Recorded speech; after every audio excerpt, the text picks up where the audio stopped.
So then guys, I've been an iPhone user ever since the second iPhone that came out, what was the iPhone 3GS, and now I'm on the iPhone 16 Pro Max. It's been my daily driver, my comfort zone as it were.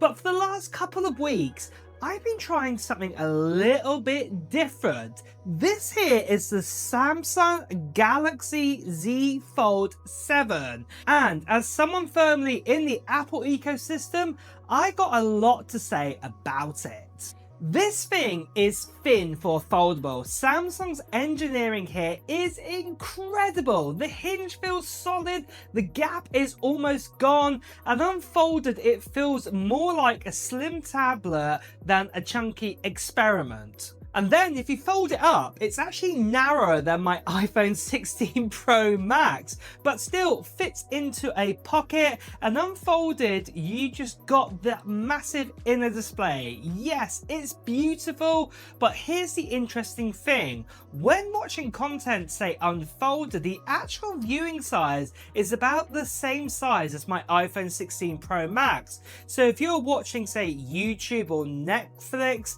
there's not really a massive advantage here.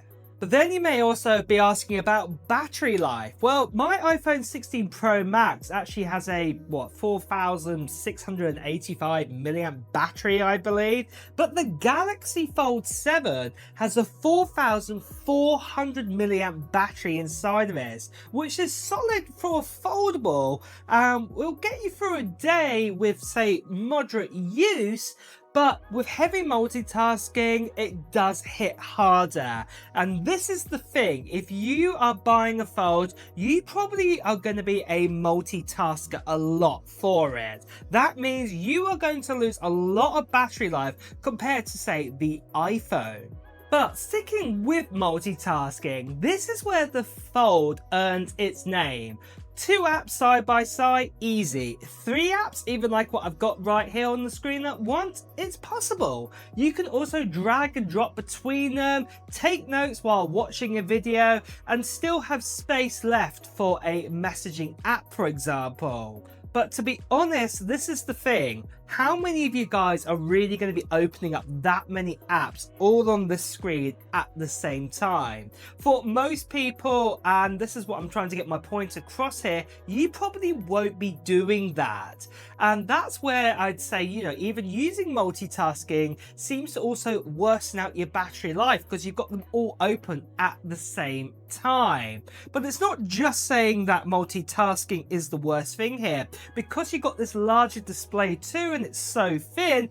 Also, this does affect the cameras here as well. And yeah, with all of this multitasking and everything, yeah, it does actually cost $800 more for this phone than, say, an iPhone 16 Pro Max. And then next of all, there is obviously software and AI on this phone. Now, One UI 8 comes out of the box on this, it's straight out the box, it's ready.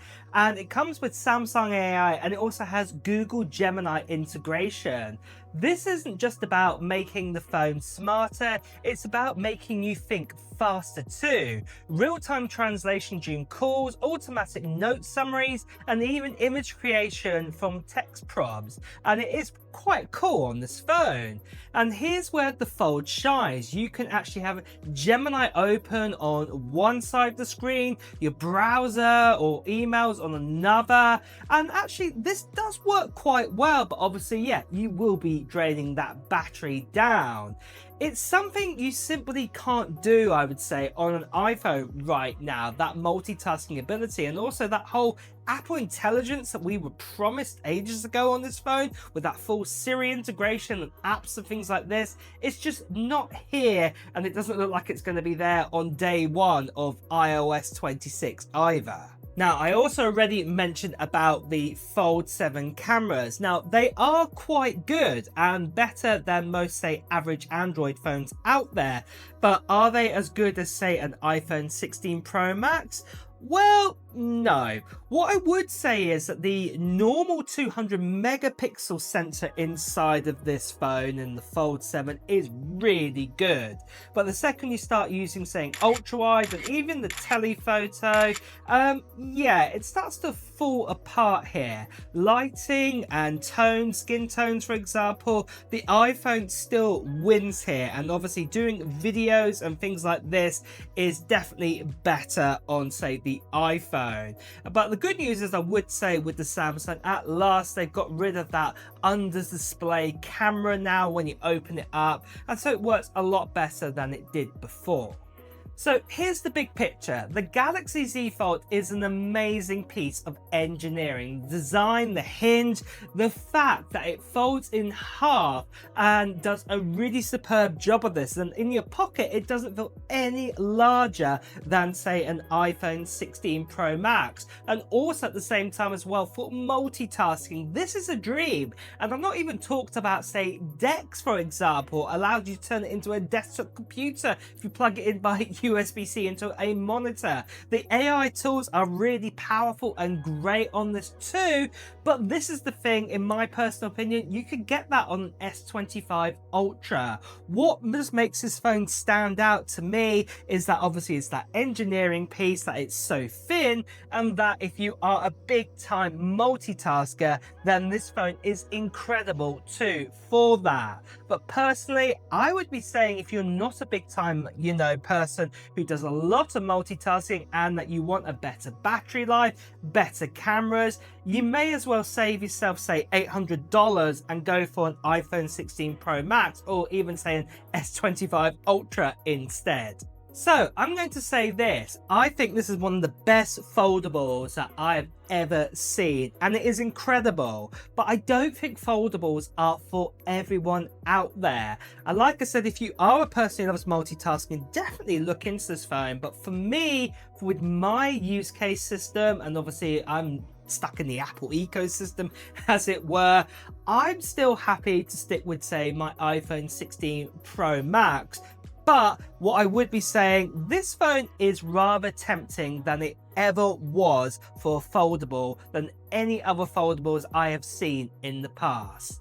But with that as well, guys, what are your thoughts on this? Is this a phone that you'd be interested in? Would you be interested in getting yourself a foldable like the Samsung Galaxy Z Fold 7? Or would you be sticking in more of a sort of bar phone in going into the future? Well, let me know in the comments below. And with that as well, guys, it's time to wrap up this video too. So if you have enjoyed watching it, please do press the like button. And as always, if you want to hear the latest Apple news, reviews and comparisons, make sure you subscribe to this channel and hit that notification bell. Until next time, guys, I'll see you really soon. Take care. Bye bye.